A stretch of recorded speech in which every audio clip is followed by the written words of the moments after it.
Bíblia King James atualizada 1611. A gente vai para Números, capítulo 16. Corá, filho de Izar, neto de Coate, bisneto de Levi, reuniu Datã e Abirão, filhos de Eliabe, e On, filho de Pelete, todos da tribo de Ruben. Encheram-se de arrogância e insurgiram-se contra Moisés, juntamente com 250 israelitas, príncipes da congregação, líderes respeitados e que haviam sido nomeados membros do conflito. Ajuntaram-se, pois, contra Moisés e Arão, exclamando-lhes: basta! Toda a comunidade e todos seus membros são consagrados, e o Senhor está no meio deles. Por que então vos exaltais acima da assembleia de Yahweh? Moisés, ouvindo isso, ajoelhou-se, encostando o rosto rente ao chão. Depois ergueu-se e suplicou a Corá e a toda a sua comunidade. Amanhã cedo, Yahweh fará conhecer quem é dele e qual é o homem consagrado que permitirá aproximar-se dele. Aquele que ele fizer aproximar-se dele, esse é aquele que ele escolheu. Portanto, fazei isto: tomai os incensários de Corá e de toda a sua congregação. Ponde neles fogo, e amanhã deitai sobre o fogo o incenso perante o Senhor. Aquele que Yahweh escolher, esse é o homem que lhe é consagrado. E agora, filhos de Levi, basta. E acrescentou Moisés a Corá: ouve também, ó levitas, acaso é muito pouco para vós que o Deus de Israel vos haja separado da congregação de Israel, trazendo-vos para perto dele, a fim de fazerdes o serviço do tabernáculo do Eterno, colocando-vos diante dessa comunidade para ministrardes em teu favor? Ele te chamou para perto dele, tu e contigo todos os teus irmãos levitas, e agora ambicionais também o sacerdócio? Vós conspirastes contra Deus, tu e tua assembleia. Quem eram para que murmureis contra ele? A seguir, Moisés mandou chamar Datã e Abirão, filhos de Eliabe. Mas eles retrucaram: não iremos. Porventura, não te basta nos ter tirados de uma terra onde mana leite e mel para nos fazer morrer neste deserto? E ainda queres fazer-te príncipe e chefe sobre todos nós? Além de tudo, tu não conduzistes a uma terra onde manam leite e mel. Tampouco nos deu uma herança de campos e vinhas. Pensas que pode cegar os olhos de toda essa população? Ora, de modo algum iremos. Então Moisés ficou extremamente irado e rogou ao Senhor: não aceites a ablação, a oferta dessas pessoas. Jamais fiz mal a qualquer um deles, nem mesmo tirei deles um jumentinho sequer. E Moisés falou a Corá: tu e toda a sua congregação, vinde amanhã, a fim de vos colocardes diante de Yahweh, tu e eles todos. Arão também estará lá. Cada homem tomará seu incensário, nele depositará incenso e apresentará diante de Yahweh. Serão 250 incensários ao todo. Tu e Arão, igualmente apresentareis cada um o seu incensário. Assim, cada um deles pegou o seu incensário, acendeu o incenso e se postou com Moisés e com Arão à entrada da tenda do encontro. Corá decidiu reunir todos os seus seguidores à entrada da tenda do encontro. incitando-os contra Moisés e Arão. Quando de repente a glória de Yahweh revelou-se diante de toda a comunidade, e o Senhor preveniu Moisés e Arão: apartai-vos deste povo. Vocês me desculpam que o cachorro começou a latir, eu tive que ir lá fora ver o que estava acontecendo. Então vamos continuar aqui. E o Senhor preveniu Moisés e Arão: apartai-vos deste povo, pois vou exterminá-lo agora mesmo. Então Moisés e Arão prostraram-se com a face rente à terra, e clamaram: ó Deus, Deus que a todos concede a vida, ficarás tu irado contra toda a congregação dos filhos de Israel, quando um só homem pecou? Ao que o Senhor ordenou a Moisés: fala a este povo e comunica-lhe: afastai-vos das tendas de Corá, Datã e Abirão. Imediatamente Moisés levantou-se e dirigiu-se para onde estavam Datã e Abirão. E os anciãos, as autoridades de Israel, o seguiram.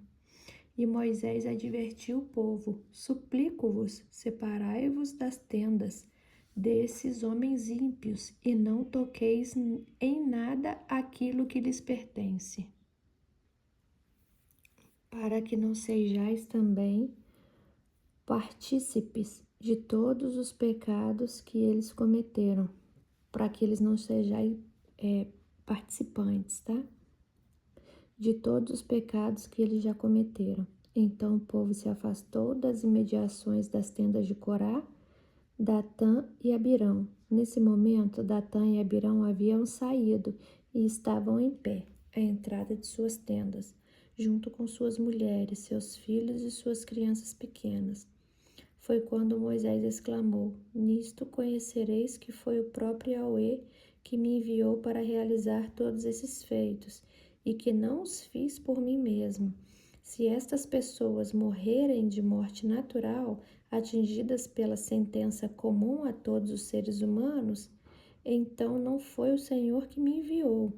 Entretanto, se o Senhor fizer acontecer algo extraordinário, inusitado, se a terra abrir sua boca e os engolir, toda essa gente ímpia, juntamente com seus pertences, e se descerem vivos ao Sheol, sabereis com certeza que essas pessoas desprezaram a Yahweh.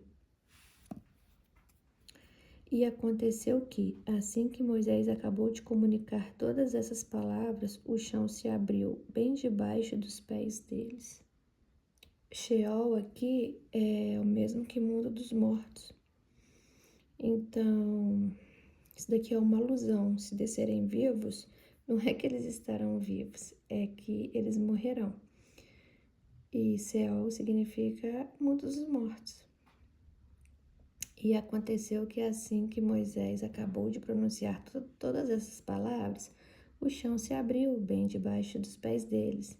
A terra como que abriu sua imensa mandíbula e os tragou vivos, eles, suas famílias e mais todos os seguidores de Corá, com todos os seus bens. Desceram vivos à sepultura, juntamente com tudo que possuíam. Em seguida a terra fechou-se sobre eles e pereceram, desaparecendo no meio da grande assembleia. Isso daqui é outra alusão, tá? Vamos supor, se alguém é enterrado vivo, o que acontece? Automaticamente ela vai morrer embaixo da terra, ela vai sufocar e também vai morrer. Não é que eles desceram vivos, é que eles foram enterrados vivos. E logo então morreram sufocados embaixo da terra. Desceram vivos à sepultura, juntamente com tudo o que possuíam. Em seguida, a terra fechou-se sobre eles e pereceram, desaparecendo do meio da grande assembleia. Diante do pavor dos seus gritos, todos os demais filhos de Israel que se encontravam ao redor deles fugiram, desesperados, exclamando: misericórdia, que a terra não nos engula também. No mesmo instante, o Senhor mandou fogo e consumiu os 250 homens que ofereciam incenso. O Senhor falou a Moisés e ordenou: Dize a Eleazar, filho do sacerdote Arão, que recolha os incensários do meio dos retos fumegantes e espalhe as brasas. Desculpa. Dize a Eleazar, filho do sacerdote Arão, que recolha os incensários do meio dos restos fumegantes e espalhe as brasas, pois os incensários são santos, visto que foram trazidos diante da presença do Senhor e estão consagrados. Que o metal deles seja transformado em lâminas para recobrir o altar. Assim servirão de sinal para os filhos de Israel. Eleazar, o sacerdote, juntou os incensários de bronze que haviam sido apresentados pelos que foram consumidos pelo fogo. Os incensários foram batidos e serviram de revestimento do altar, exatamente como Yahweh tinha dito por intermédio de Moisés. Isso foi realizado como um memorial para todos os filhos de Israel, a fim de que ninguém que não fosse descendente de Arão queimasse incenso diante do Senhor, para não incorrer na punição que Corá e seus seguidores sofreram. Contudo, no dia seguinte, o povo de Israel começou a reclamar contra Moisés e Arão, murmurando: Fizestes perecer o povo do Senhor. Quando, porém, o povo se ajuntou novamente contra Moisés e Arão, eis que eles se voltaram para a tenda do encontro. Repentinamente a nuvem a cobriu e a glória do Senhor surgiu. Então Moisés e Arão se dirigiram para a frente da tenda do encontro, e o Senhor avisou a Moisés: Ide, sai do meio dessa congregação, e em um só momento os aniquilarei a todos. Contudo, eles imediatamente se atiraram sobre seus rostos em terra. Em seguida, Moisés pediu a Arão: Toma o incensário, põe nele fogo do altar e em cima o incenso, e vai depressa à congregação, a fim de realizar o ritual de propiciação pelos pecados deste povo, porquanto partiu grande ira da presença do Senhor, e a mortandade já começou entre o povo. Arão procedeu exatamente como Moisés lhe pedira e correu para o meio da assembleia. A epidemia, de fato, já havia iniciado seu trabalho entre o povo. Contudo, Arão ofereceu um incenso e realizou o sacrifício de expiação pelos pecados do povo. Arão colocou-se entre os mortos e os vivos, e a praga cessou.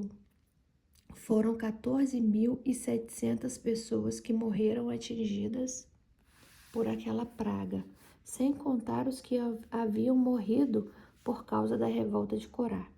Quando acabou a epidemia, Arão retornou para a entrada da tenda do encontro, onde Moisés o aguardava. Capítulo 17 de Números.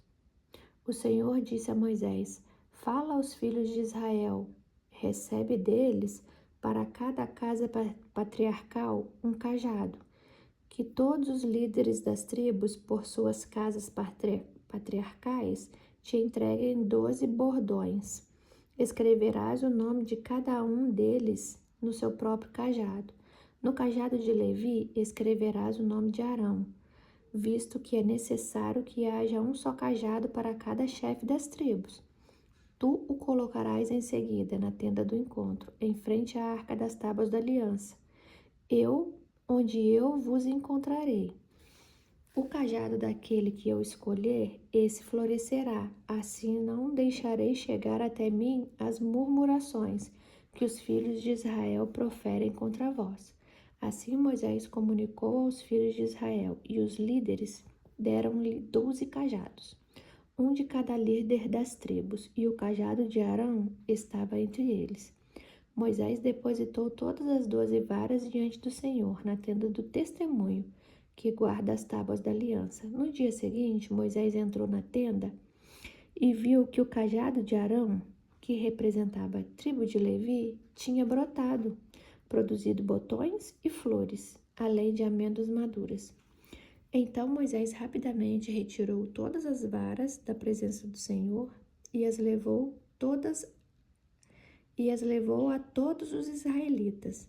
Eles contemplaram aqueles cajados e cada líder pegou o seu.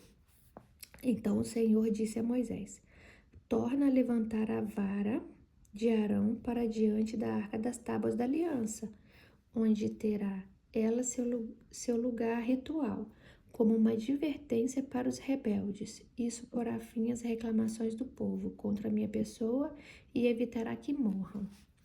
Moisés fez exatamente como Yahweh lhe determinara. Assim, de fato fez. Aí o povo de Israel exclamou a Moisés: vede, eis que estamos perdidos. Eis que agora morreremos todos, não há salvação. Todo aquele que se aproxima do santuário de Yahweh para fazer oferenda morrerá. Seremos levados à destruição, até o último de nós. Capítulo 18. Então Yahweh disse a Arão: tu, teus filhos e a casa de teu pai, contigo levantareis o peso das faltas cometidas com relação ao santuário. Tu e teus filhos contigo sereis responsáveis pelas ofensas cometidas no exercício do sacerdócio. Faz igualmente reunirem-se a ti os irmãos do ramo de Levi, a tribo do teu pai. Sejam eles teus assessores, e te sirvam a ti e aos teus filhos, quando ministrarem perante a tenda do testemunho, que guarda as tábuas da aliança. Eles ficarão a teu serviço e cuidarão também do serviço de toda a tenda. Contudo, não devem aproximar-se dos objetos sagrados, nem do altar, para que tanto eles como vós não venhais a morrer. Os levitas serão teus auxiliares e responderão pelos encargos da tenda do encontro, por todos os serviços da tenda, e nenhum estranho ou profano se aproximará de vós. Respondereis pelos encargos do santuário e pelos serviços do altar, para que não haja mais a ira divina sobre os israelitas. Eis que eu, pessoalmente, escolhi vossos irmãos, os levitas, dentre os filhos de Israel, para oferecê-lo a vós como um presente, dedicados a Yahweh, a fim de realizarem todo o trabalho necessário da tenda do encontro. Contudo, somente tu e teus filhos assumireis as funções sacerdotais, em tudo que se refere ao altar e ao que encontra além do véu sagrado. Vós realizareis o serviço do culto, cujo ofício concedo ao vosso sacerdócio. Entretanto, qualquer pessoa não autorizada ou profana que se aproximar do santuário será sumariamente condenada à morte. Tá vendo? Deus, mais uma vez, por causa dessa revolta aí, mais uma vez declara que Arão e a sua descendência somente podem fazer todas as coisas do templo. Mas Jesus já havia dado essa ordem antes, né? Mas parece que o povo esqueceu. E o Senhor falou novamente a Arão: eis que eu pessoalmente o tornarei responsável pelas contribuições trazidas a mim. Todas as ofertas sagradas que os israelitas me consagrarem, eu as concedo como porção a ti e a teus filhos. Então, aqui, ó, todas as ofertas, tá vendo? Ó, eis que eu pessoalmente o tornarei responsável pelas contribuições. Essas contribuições é ofertas sem ser... É ofertas que você sente no seu coração de dar, né? Sem ser aquelas estipuladas para o sacrifício. Ó, pelas contribuições trazidas a mim. Todas as ofertas sagradas que os israelitas me consagrarem, eu as concedo como porção a ti e a teus filhos. Das ofertas santíssimas, tereis a parte que é a poupada do fogo, dentre todas as oferendas que me trouxerem para consagrar como oferta santíssima, sejam oblações oferta de cereais, seja expiação pelo pecado, seja de sacrifício, de reparação. Tal parte pertencerá a ti e a teus filhos. Tá vendo? Todas essas ablações aqui, cereais, a expiação de pecados, que é a carne, né, dos animais. Vós vos nutrireis somente de alimento santíssimo. Todos os do sexo masculino poderão comer desse alimento, considerando-o sagrado. De igual modo, conceda a ti e a teus filhos e filhas, por decreto perpétuo, as contribuições que lhes cabe de todas as ofertas dos filhos de Israel, e que devem ser ritualmente movidas. Todas as pessoas da tua família que estiverem cerimonialmente puras poderão comê-las. Se referindo a toda a comida, hein? Todo o melhor do azeite, todo o melhor do vinho, novo e do trigo. Essas primícias que oferecem a Yahweh, concedo-as a ti. Viu? Todo o melhor vinho novo, trigo, azeite, todos os primeiros produtos das suas colheitas que trazem a Yahweh te pertencerão. Todo aquele que estiver puro na tua casa poderá comer dele. Tudo aquilo que em Israel for anátema, consagrado a Deus, será para ti. Todo primogênito que se traz ao Senhor te pertencerá. Tudo aquilo que procede de um ser de carne, homem ou animal, tu, porém, farás resgatar o primeiro filho do homem, e igualmente farás resgatar toda a primeira cria de animais impuros. Estes voltarão imediatamente. Pagamento a pertencer à pessoa que os ofereceu. O pagamento do resgate pelos meninos deverá ser feito a ti, quando eles tiverem 1 mês de idade, e o valor do resgate será equivalente a 5 barras de prata, pesando cerca de 60 gramas no total, de acordo com o peso padrão do santuário, em que o ciclo corresponde a 12 gramas por barra de prata ou 20 gueras. Contudo, não resgatará a primeira cria de uma vaca, de uma ovelha ou de uma praga, ou de uma cabra, de uma ovelha ou de uma cabra. Derrama o sangue delas sobre o altar e queima a sua gordura como uma oferenda preparada no fogo, de aroma aprazível a Yahweh. Então, vocês viram aqui no 16, ó, o pagamento do resgate pelos meninos. Deixa eu explicar mais ou menos a grosso modo. A gente não tem maneira de apresentar as crianças lá na igreja, nasce, a gente vai e apresenta. Aqui eles levam os primogênitos, os primeiros filhos que abrem o ventre da mulher. Então, acerca dessas primeiras crianças que nascem, é feito um pagamento, que ele chama aqui de resgate. Porque desde quando eles saíram do Egito, Deus vem falando que todo primogênito é dele, né? E nesse momento aqui, ele começa a fazer o resgate, né? Que é a cobrança acerca desse primogênito. Então, os animais sacrificam, porém as crianças se pagam por elas, né? As crianças não são sacrificadas, mas são levadas juntamente com os sacrifícios. Porém, chega lá, se troca a criança, né? E pega o ciclo. Paga, né? O ciclo, que corresponde a 12 gramas por barra de prata ou 20 gueras.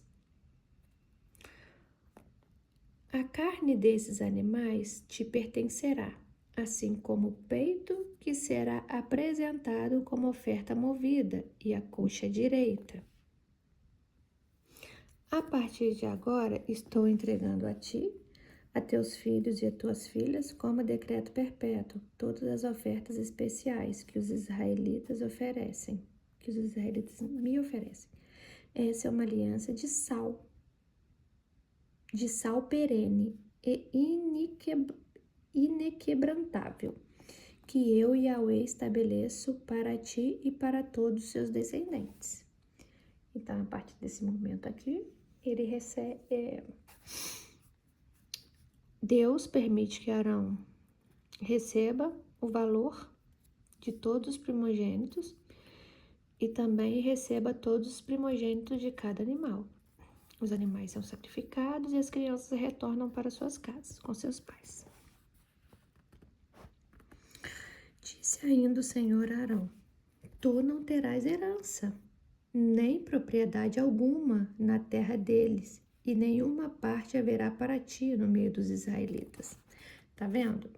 Então, Deus dá aqui e explica por que está dando. Tá vendo? Eles não têm terra alguma. Deus não permite que eles tenham terras. Ó, vou repetir. Disse ainda o Senhor a Arão: tu não terás herança, nem propriedade alguma. Eles não podem adquirir propriedade na terra deles, e nenhuma parte haverá para ti no meio dos israelitas. Eu sou a tua parte e a tua herança no meio dos filhos de Israel. Eis que os filhos de Levi dou por herança todos os dízimos arrecadados em Israel, em compensação por seus serviços. Então, até aqui, dízimo era farinha, trigo, era tudo que a terra dava. Isso era chamado de dízimo. E também deixou ele ficar com o pagamento dos primogênitos, né? A gente viu aqui que eu vou de ler. Então, eu vou repetir isso daqui de novo também. Eis que os filhos de Levi dou por herança todos os dízimos arrecadados em Israel, em compensação dos seus serviços, isto é, o serviço devocional que fazem por meio do seu trabalho na tenda do encontro. De agora em diante, os demais israelitas não se aproximarão jamais da tenda do encontro, porquanto isso seria um grave pecado, que culminaria com a morte dos transgressores. É, portanto, dever dos levitas fazer todo o serviço da tenda do encontro e assumir a responsabilidade por todos os erros e ofensas que cometerem. Este é um estatuto perpétuo por suas gerações. Eles não receberão herança alguma entre os filhos de Israel, visto que são os dízimos que os israelitas separam para Yahweh, que eu dou por herança aos levitas.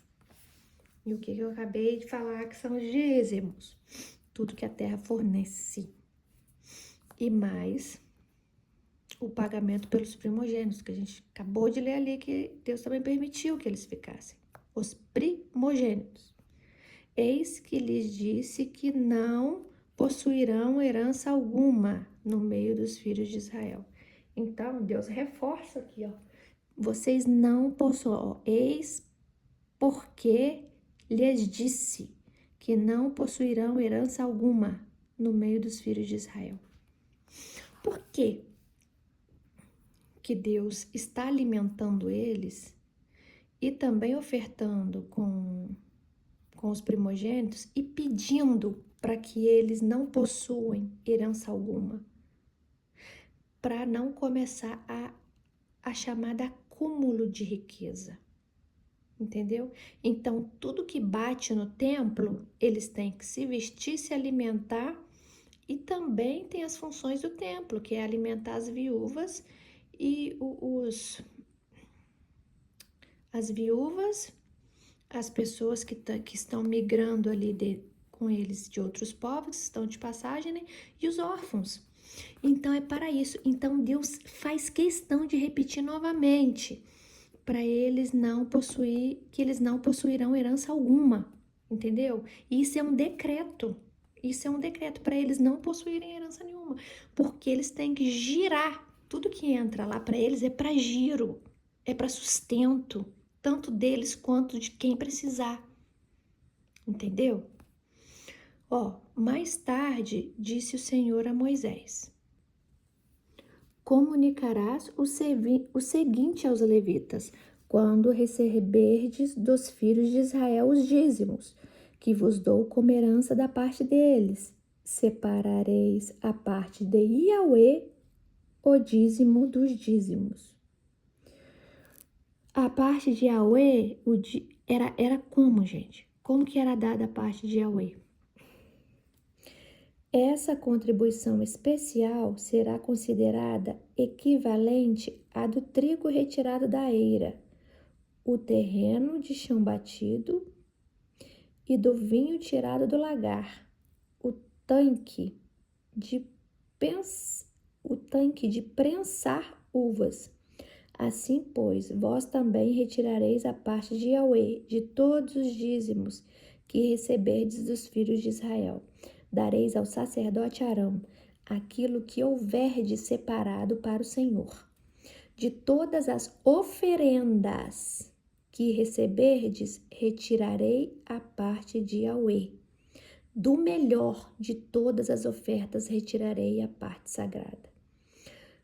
Tu lhes ordenarás, quando houverdes separado o melhor, todas essas dádivas serão para os levitas, como se fossem produto da ira e produto do lagar.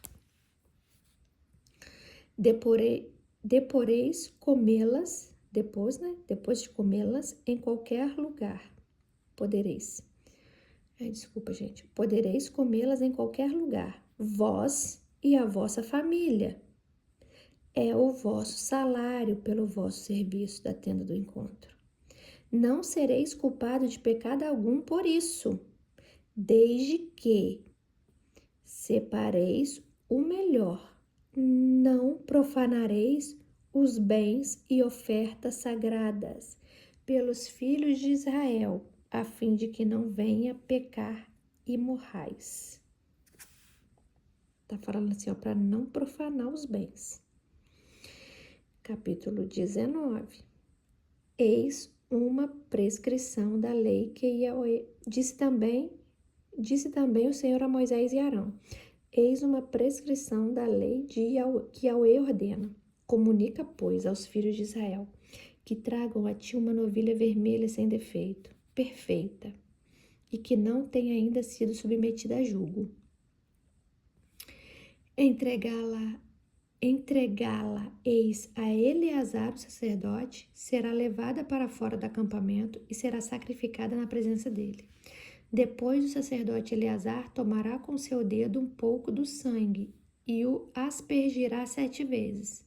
Então ele pegará com o dedo e aspergirá, fará isso aqui, né? 7 vezes na direção da entrada da tenda do encontro. Queimar-se-á então a novilha à vista dele, o couro, a carne, o sangue e os excrementos serão queimados. O sacerdote tomará em seguida madeira de cedro, um galho de isopo e lã tingida de vermelho, e os lançará no fogo, onde arde a novilha.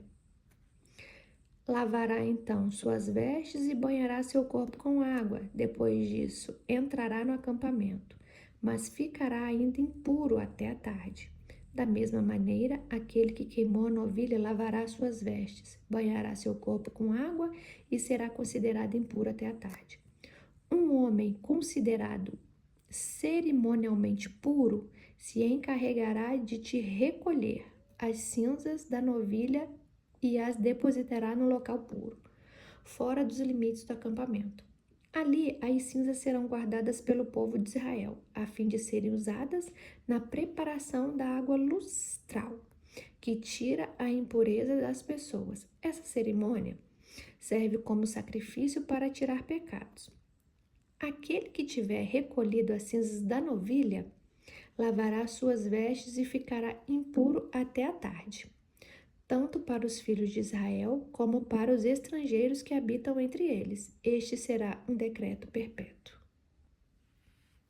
Aquele que tocar alguma pessoa morta se tornará impuro durante 7 dias. Portanto, deverá purificar-se com essa água lustral no terceiro e no 7º dia. Então será considerado novamente puro. Contudo, se não se purificar no terceiro e 7º dia, não estará livre da impureza que adquiriu. Qualquer pessoa que tocar um cadáver humano e não passar pela cerimônia de purificação, contamina a habitação de Yahweh e será sumariamente banida por meio do povo de Israel. Visto que as águas lustrais não foram aspergidas sobre essa pessoa, sua imundícia permanece sobre ela. Essa é a lei que deve ser aplicada quando uma pessoa morre numa das tendas. Quem quer que entre na tenda e quem quer que aí se encontre, ficará imundo 7 dias. Está igualmente impuro todo recipiente aberto que não tenha sido fechado com uma tampa ou com uma atadura. Todo aquele que estiver no campo e tocar um ser humano que tenha sido assassinado à espada, ou alguém que tenha sofrido morte natural, ou mesmo num osso humano, ou em uma sepultura, ficará imundo durante 7 dias. Tornar-se-á para a pessoa em situação de impureza cerimonial um pouco das cinzas do holocausto de purificação em um jarro. Em seguida, derramar-se-á a água corrente sobre as cinzas no vaso. Em seguida, um homem cerimonialmente purificado pegará um galho de isopo, o molhará naquela água e o aspergirá sobre a tenda, sobre todos os utensílios e sobre todas as pessoas que ali estiverem, bem como sobre aquela pessoa que houver tocado uma ossada humana, um homem assassinado, qualquer cadáver ou túmulo. Aquele que estiver puro fará aspersão sobre o impuro no terceiro e 7º dia, e no 7º dia o impuro estará livre da imundícia do seu pecado. Aquele que estava sendo purificado lavará suas vestes e se banhará com água, e ao pôr do sol daquele dia estará puro. Mas, se aquele que estiver imundo não se purificar, será imediatamente banido da congregação, porquanto contaminou de morte o santuário de Yahweh. As águas da purificação não foram aspergidas sobre essa pessoa, e a imundícia permanece sobre ela. Isso será para ele um estatuto perene. Aquele que fizer a aspersão das águas lustrais lavará suas roupas, e aquele que tocou essas águas ficará impuro até a tarde. Tudo aquilo que o impuro tocar ficará imundo também, e a pessoa que tocar ficará cerimonialmente impura até o pôr do sol. Capítulo 1. Depois no final eu vou dar um apanhado de tudo aqui. Capítulo 20. No primeiro mês, toda a congregação de Israel deslocou-se para o deserto de Zim e armou acampamento em Cádiz. Ali, Miriam morreu e foi sepultada. Lembrando aqui que Miriam é irmã de Moisés e Arão, tá? Naquele lugar não se encontrava água potável para a comunidade. Por esse motivo, o povo se reuniu e começou a reclamar contra Moisés e Arão. Discutiram com Moisés e exclamaram: quem dera tivéssemos todos perecido quando nossos irmãos tombaram mortos diante de Yahweh. Por que conduziste a Assembleia do Senhor a este deserto para que morrermos, nós e os nossos animais? Por que nos fizeste subir do Egito para conduzir a este terrível lugar? É uma terra absolutamente inadequada para a semeadura, onde não há cereais, nem figueiras, nem vinhas, nem romãzeiras e até mesmo sem água para beber. Moisés e Arão deixaram a assembleia e vieram à entrada da tenda do encontro. Prostraram-se com seus rostos rente ao chão, e apareceu-lhes a glória de Yahweh. Então o Senhor ordenou a Moisés: toma teu cajado e reúne a comunidade toda, tu e teu irmão Arão. Em seguida, e sob os olhos deles, dize a este rochedo que faça fluir suas águas.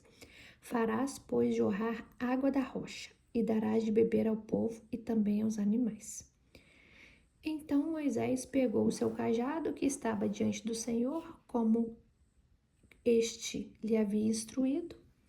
Moisés e Arão reuniram a congregação diante do rochedo, e em seguida Moisés exclamou: Ouve agora, rebeldes.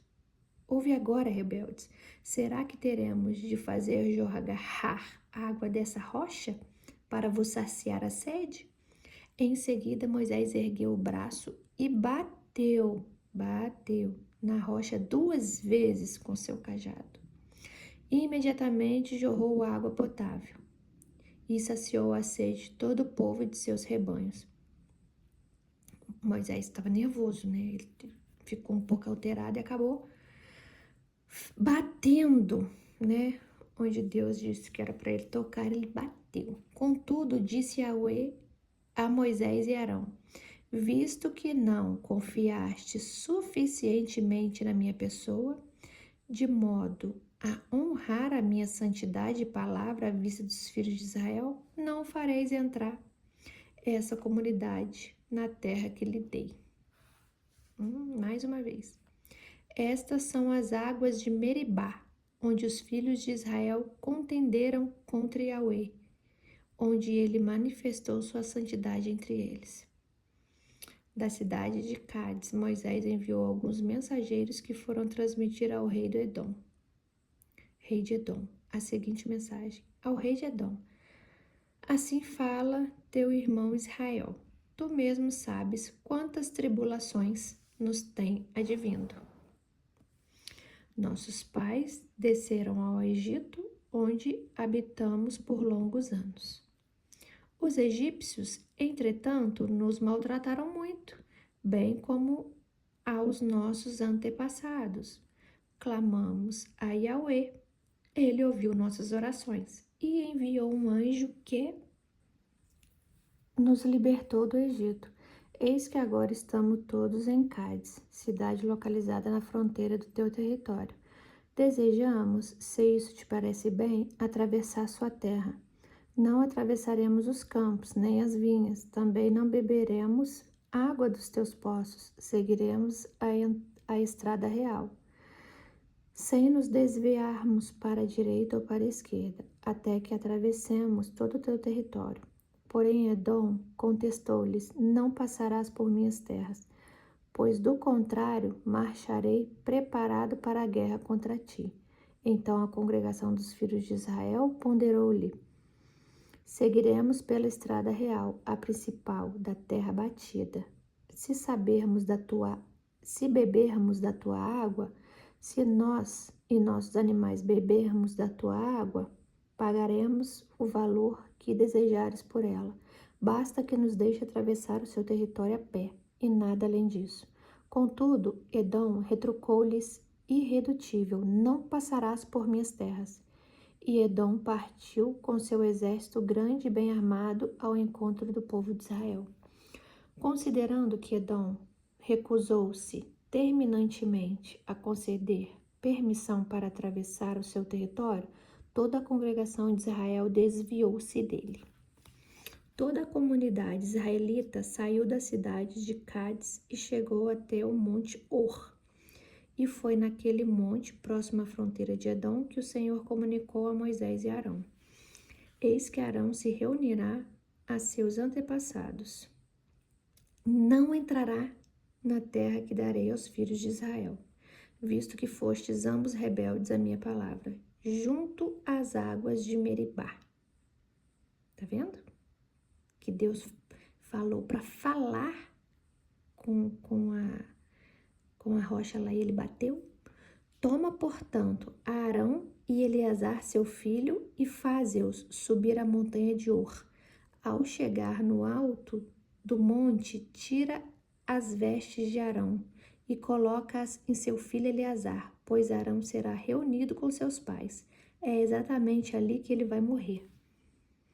Moisés fez tudo em conformidade com as ordens do Senhor. Subiram o monte Or à vista de toda a congregação. Moisés tirou as roupas sacerdotais que Arão vestia e as colocou em seu filho Eleazar. E Arão morreu no alto da montanha. Depois disso, Moisés e Eleazar desceram do monte. Toda a comunidade soube que Arão havia expirado, e toda a nação de Israel chorou e pranteou por ele durante 30 dias. Então eu vou parar aqui, li até todo o capítulo 20 de Números. Amanhã a gente continua no 21. Eu vou fazer uma breve explicaçãozinha aqui de alguns pontos. Então aqui nós vimos hoje a rebelião de Corá. Corá também era um levita, assim como Arão. Porém, Corá queria tomar o lugar de Arão. Por isso ele criou toda essa rebelião, toda essa confusão. Por isso que Deus manda pegar vários cajados e colocar no templo, e qual florescesse, este era o responsável pelo templo. E Deus já havia nomeado Arão. Então eu acho que Corá não devia ter feito isso, mas enfim, né, subiu para a cabeça dele o cargo, que era o cargo mais alto do templo, e ele queria tomar esse lugar de Arão. E o cajado de Arão foi o que floresceu, né? Então Arão permaneceu ali, e a terra engoliu a Corá, e depois trouxe várias doenças para o acampamento, que acabou de consumir o restante das pessoas que estavam se revoltando também. E nós vimos aqui também que Deus já tinha estipulado para Arão e os seus filhos das ofertas, né?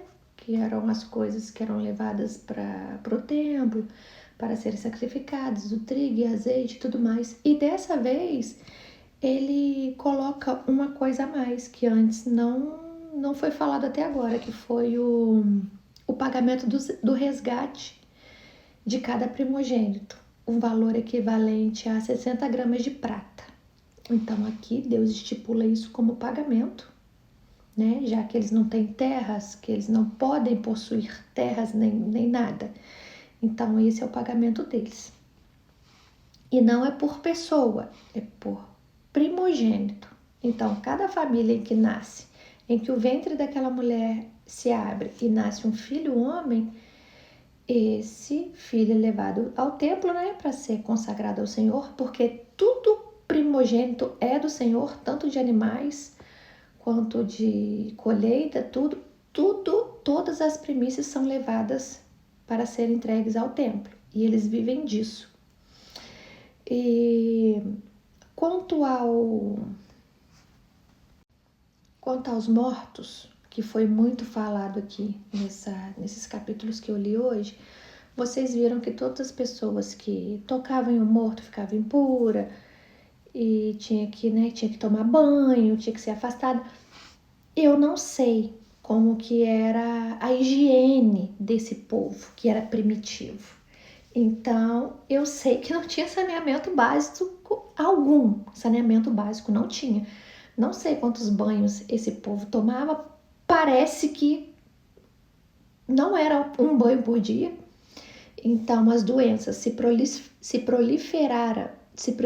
proliferavam muito no acampamento. Então, algumas ordens aqui de Deus, você pode perceber que são ligadas à higiene, que são ligadas à falta de saneamento básico mesmo. Porque se você fica ali com o corpo, né, que as pessoas costumavam chorar ali 10, 20, 30 dias acerca de uma pessoa, o corpo ele transmite doença quando ele começa a se decompor, né? O corpo ele não pode ficar muito tempo exposto. Então, acredito eu que muitos dessas coisas que falam aqui sobre impurezas e doenças e tal, é relacionado a isso, né? Porque não fala só dos corpos humanos, mas fala também dos animais. E os animais também entram em decomposição e também atraem doenças. Então, depois que essas pessoas eram expostas tanto a vidas humanas quanto a animais mortos, elas tinham que tomar um banho e ficavam impuras até o final daquela tarde. Foi visto também o fato da rocha, né? Que Deus fala, vai lá e fala para a rocha jorrar a água. E Moisés e Arão ali muito aflitos, né? Moisés acaba batendo a rocha, né? E a rocha simbolizava ali o Espírito de Deus. Pois a rocha jorrou a água, porém, logo em seguida veio o castigo, né? E o castigo veio a Arão. E Arão subiu ao monte e veio a falecer. Vocês podem perceber que as coisas ali eram muito rígidas nesse período. Mas toda essa rigidez você pode perceber que é acerca daquele povo, como eles eram muito primitivos e eles haviam vindo do Egito, que era um local onde tinha muita adoração a outros deuses. Naquela época haviam muitos mitos, muitas histórias de muitos deuses e que faziam maravilhas. O povo daquela época era muito supersticioso. Então tinha que haver essa rigidez acerca deles, não beberem sangue, porque eram práticas de muitos povos acerca deles não fazerem sacrifícios humanos, que também era prática de muitos povos daquela época. Como também ficar velando um corpo várias vezes, para você ver no Egito. No Egito tinha a parte de embalsamar, né? Então eles ficavam velando aquele corpo ali, mas aquele corpo estava embalsamado, ele estava ali protegido de alguma forma, para ele não transmitir doenças para aquelas pessoas. E talvez esse povo no deserto não tinha acesso a tais coisas. Então as pessoas morriam, eram logo enterradas, né? E tinha toda essa prática de lavar o corpo, de se afastar, para não contaminar o restante da aldeia, né? Da tribo de. Não vou falar cidade, eu vou falar uma aldeia, uma tribo, algo assim bem primitivo mesmo. Tanto que o nome realmente é tribo, né? As 12 tribos de Israel. E mais pra frente eu vou gravar um vídeo falando só de espíritos, né? Por que de que tinha que fazer sacrifícios, porque, igual assim, nós moramos no campo real. Vou falar assim rapidinho. Nós moramos no campo real. O espírito mora aqui também, só que em outro campo, né? A gente mora no mundo real e o espírito é em outro plano, vou dizer assim, outro plano. Então, como que um espírito tem acesso a um presente, né? Através do sacrifício. Por quê? Porque o animal é feito de corpo e espírito. Então, se eu quero agradar um espírito, eu vou e faço o quê? Eu mato o animal, que o animal volta a ser um espírito depois que ele morre. E assim ele chega no mundo espiritual, no campo espiritual. E isso assim a grosso modo, tá? Não é que o animal vire um espírito, é que o espírito sai do animal e volta para Deus, porque foi Deus quem deu o espírito a todos, tanto humanos quanto animais. E como eu já falei aqui em alguns vídeos, depois que Jesus vem à Terra, esses sacrifícios acabam, porque Jesus é como se fosse o último sacrifício feito na terra, entendeu? Então depois, após Jesus, cessa esse negócio de sacrifício, porque ele foi o Cordeiro vivo que Deus enviou para a terra, que morreria por nossos pecados. Então não precisamos mais de fazer essas práticas, devido a Jesus Cristo ter morrido por todos nós. Tá joia? Então até amanhã. Amanhã a gente vem, continua. E fiquem com Deus, que a Mirabel tá agitada hoje. Beijo.